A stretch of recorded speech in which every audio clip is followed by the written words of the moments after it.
Today I'm here to talk about my previous RX-7 and how it came to be.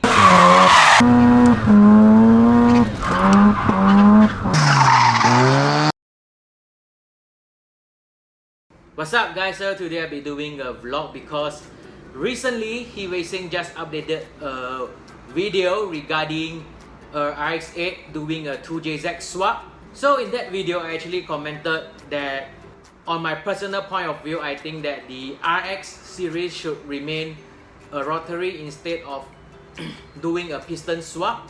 So Liew Racing also replied me that the reason why I sold my previous RX-7 is because I feel that it doesn't have enough horsepower, but that is definitely not true at all. So today I'm here to talk about my previous RX-7 and how it came to be. So back in my younger days during my primary school time, there's actually a RX-7 FD nearby my area, so I actually get to see the car almost on a daily basis. During that time, I have no idea what car it is. All I know that it's a very beautiful sports car.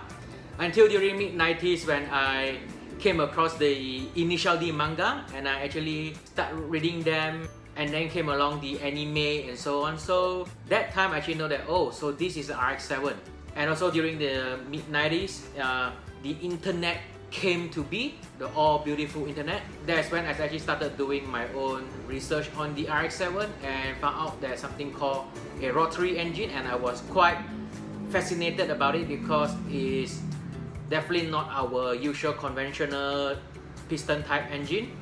So during my early 20s, I had the opportunity and came across RX-7 FC, which is the second generation RX-7, or in the States and Australia, if I recall correctly, the RX-7 FC is known throughout the three generations, which is the Mark 3, Mark 4 and Mark 5, if I recall correctly. So when I came across this car and I told some of my friends that, look, I really plan to buy the RX-7, a lot of them goes like, no, please don't buy it because rotary engine is unreliable, it always blows up and it consumes a lot of fuel. So being the usual me, which is stubborn beyond description, I disregard all the advice and comments from my friends, and I actually went and bought the car back. And when I first got the FC back, it was actually running on a SR20 instead of a rotary. So during the months to come, I actually fork out some money to bought RX-7 FC nose cut and did the rotary swap into the FC. So finally I got myself a rotary powered RX-7, which for me is a dream come true because that was my very first Japanese sports car and I always wanted RX-7. Even though the FC wasn't my dream RX-7, but that's what I can afford at that time. So I'm still pretty glad I got the car. So my RX-7 FC at that time was my daily car because that's basically the only car I have back then.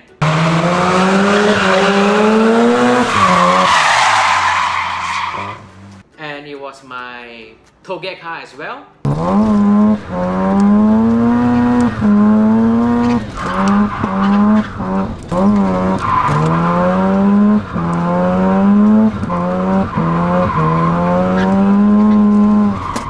My autocross car, my track going car.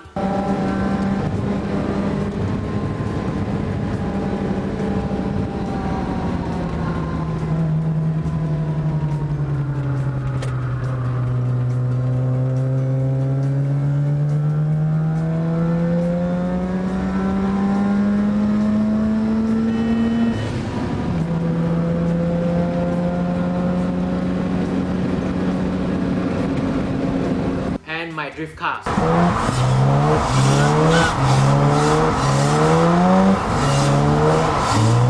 So basically it's a all-in-one car, and I do actually compete in competition quite often using the RX-7 FC, and to my surprise the engine actually held on after a year of abuse, which a lot of my friends told me that it won't actually even last like 9 months. Then I actually brought the car to Sepang. I actually drove the car there, went for a track day, drove back, not only once but a few times, and at that time I actually had another spare engine lying around, so I'm actually not afraid to blow up the current one that's in the car. So I was actually trashing the car pretty hard as it can go, and to my surprise the engine actually survived from one track day to another.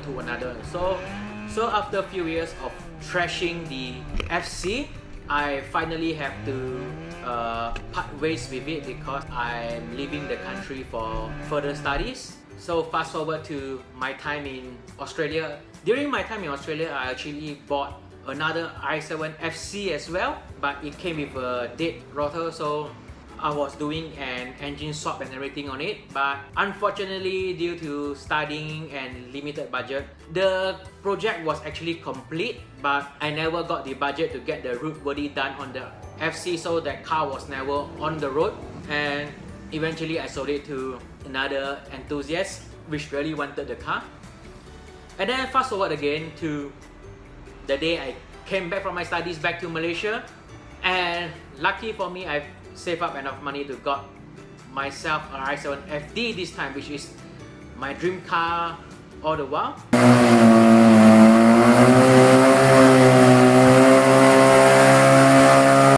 Then eventually I got another daily driver, so that car is more like a nighttime drive and weekend drive, but I still bring the FD for toge runs,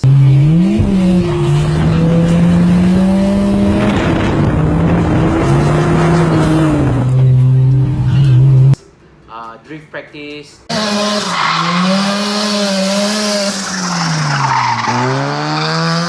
autocross, gymkhana.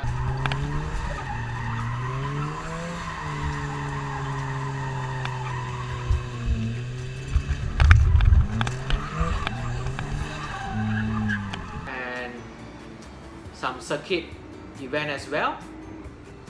And you know that people say that for longer life or rotary engine, you need to mix like 2T oil into the fuel mixture and whatnot. To be honest, I've never done this ever before.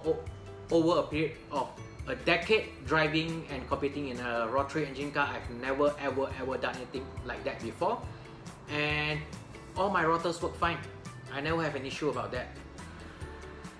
Alright, so come back to the main reason why I sold my FD is someone actually drove the FD and something unfortunate happened. So after that incident, I have no choice but to sell the RX-7 off. And I also think that it is a good time to move on and try out other chassis, since I've been driving the RX-7 chassis for over a decade now. So for now, I will end this short vlog regarding me talking about my RX-7 experiences. So if you guys have any question regarding RX-7 and rotary engines, you can drop your comment in the comment box below and I will reply you guys. So guys, if you do know any RX-7 owners out there, especially in northern Malaysia, do tag them out and share this video out, and also do let me know who they are. So that's all for this episode. I will end it right here before I start babbling on forever and ever. So guys, if you like this episode, remember to give it a thumbs up, and as usual, leave your comment in the comment box below, and remember to subscribe to my YouTube channel as well, and I'll see you guys next time.